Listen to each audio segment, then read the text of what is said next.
Ça veut dire qu'on n'a pas attaqué le cœur de la machine.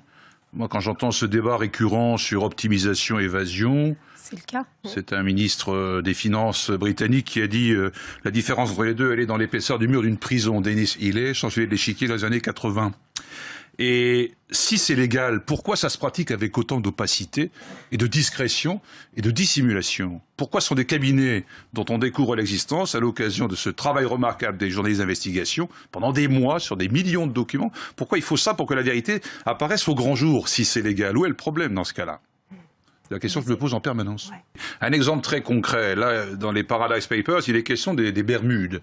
Si je regarde la liste française des paradis fiscaux, les Bermudes n'y figurent même pas. Comment c'est possible? Il y a 6 ou 7 territoires. On y a rétabli en catastrophe le Panama l'an dernier parce qu'à l'évidence, on ne pouvait pas ne pas inscrire le Panama après les Panama Papers.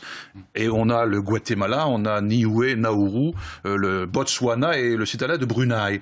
Il n'y a pas Jersey, il n'y a pas Guernesey, il n'y a pas les Bermudes. Alors il ne faut pas affirmer dans les discours qu'on combat l'évasion fiscale et ne pas se donner les outils pour effectivement mener la bataille. Il y a une ambiguïté évidente. Vous vous rappelez tout à l'heure que Nicolas Sarkozy avait en son temps décrété la fin des paradis fiscaux sur un ton très péremptoire au lendemain du G20 de Londres.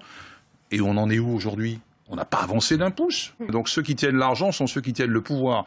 Et il y a eu une bascule de ces 30 dernières années. Le pouvoir n'est plus dans les assemblées.